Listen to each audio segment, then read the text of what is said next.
So we are wrapping up this series on mastery. It's a really little short book. Hi Sue. It's a really short book by George Leonard, but there is just so much in it. And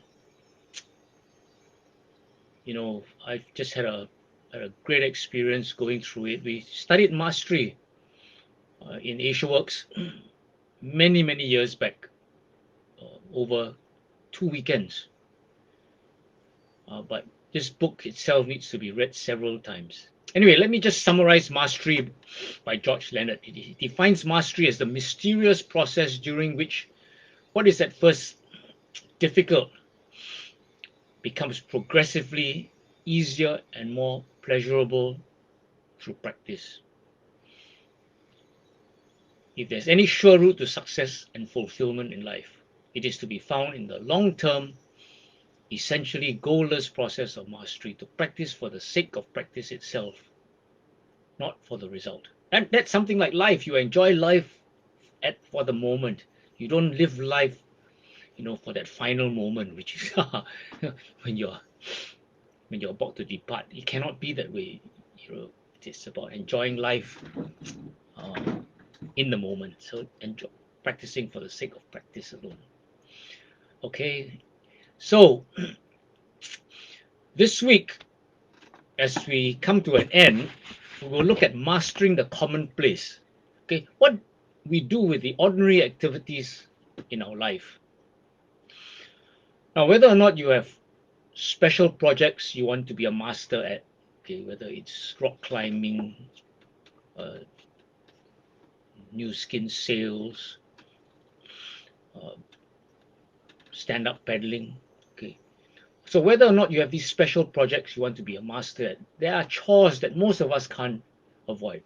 Cleaning the house, for those with gardens, raking leaves, shopping for groceries, driving the children to their various activities, preparing food, washing dishes, washing the car, commuting to work, performing the routine, repetitive aspects of our jobs.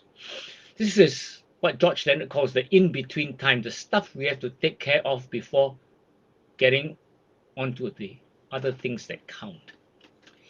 But if you stop to think about it, most of life is in between. Zen practice is ostensibly organized around periods of sitting in meditation and chanting. Yet every Zen master will tell you that building a stone wall or washing dishes is essentially no different from formal meditation. The quality of a Zen student's practice is defined just as much by how he or she sweeps the courtyard as by how he or she sits in meditation. Could we apply this way of thinking to less esoteric situations?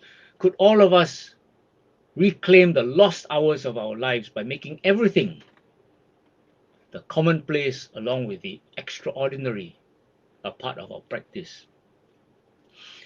You've heard me share many times what one of my mentors, pointed out to me. How you do anything is how you do everything. Okay, how you do anything is how you do everything.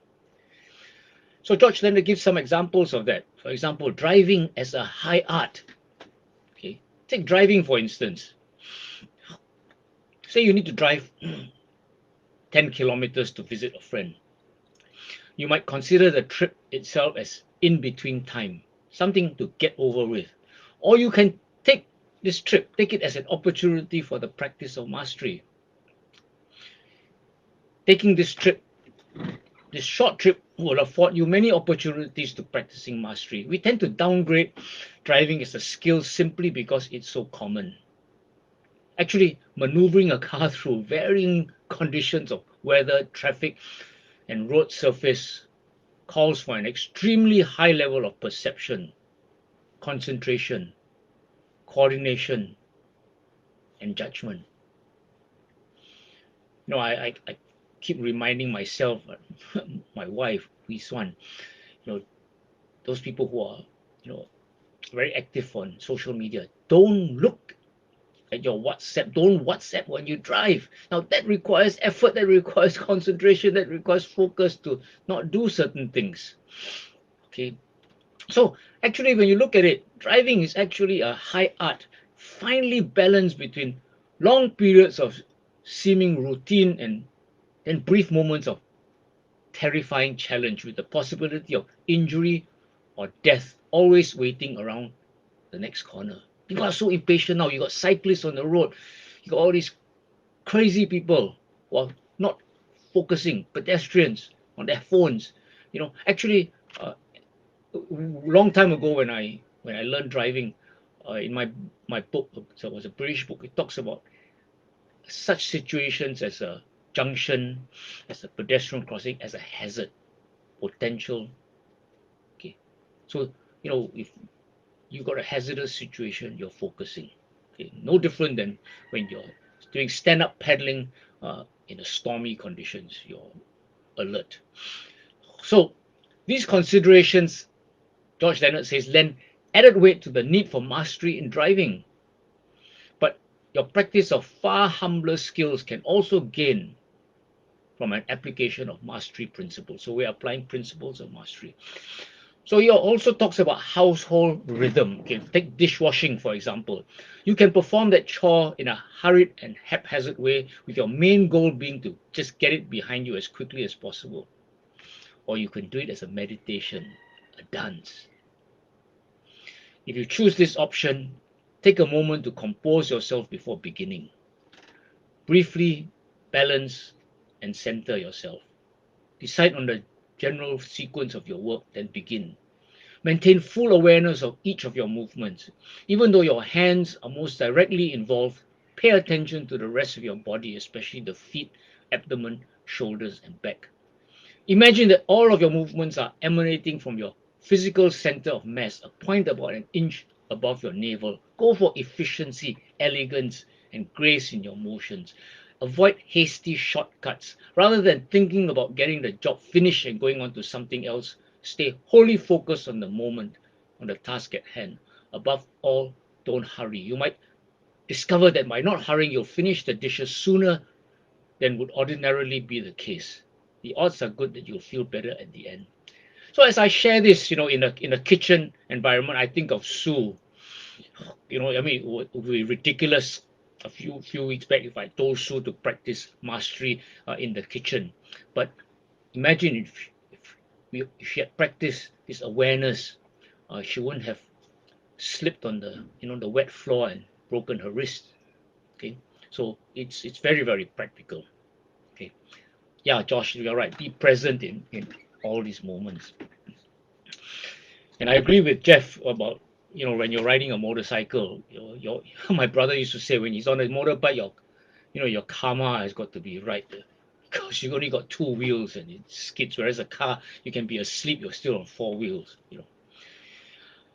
So George Leonard says life is filled with opportunities for practicing the inexorable, unhurried rhythm of mastery, which focuses on process rather than product, yet which paradoxically often ends up creating more and better products in a shorter time than does the hurried, excessively goal-oriented rhythm that has become standard in our society.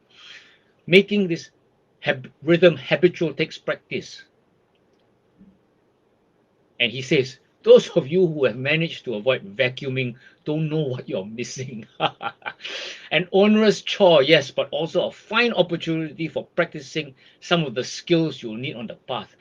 The person who can vacuum an entire house without once losing his or her composure. And he says this because he gives the example of how your cord gets entangled around the chair, gets entangled around things and all that, How you can do this without losing your composure, staying balanced, centered, and focused on the process rather than pressing impatiently for conclusion or completion. That is a person who knows something about mastery. Okay. Then George Leonard talks about the ordinary, in ordinary life, just the challenge of relationships. He says, on the level of personal experience, all of life is seamless despite society's untiring efforts to break it up into compartments. The way we walk, talk to our children, make love, bears a significant relationship to the way we ski, study for a profession, or do our jobs. It's truly bizarre when you stop to think about it, that we are sometimes quite willing to give full attention to developing our tennis game while leaving such commonplace things as relationships largely to chance. The truth of the matter is that if you have to work at a sport to achieve mastery, you also have to work, and generally work even more diligently, to achieve mastery in relationships. In both, there will be ups and downs and long periods on the plateau.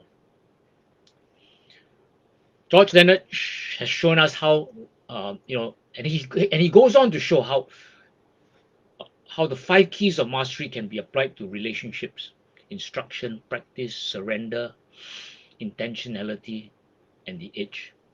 Okay, so I'm not going to go through what he discusses, except just to share a thought about the edge.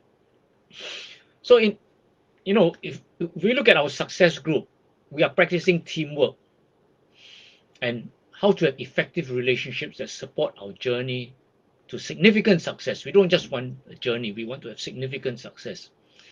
So, giving and receiving honest feedback is one area where we want to stretch, want to take a risk for the sake of the other person. That's operating at the edge. So, this is also part of our commitment and practice of mastery. Okay.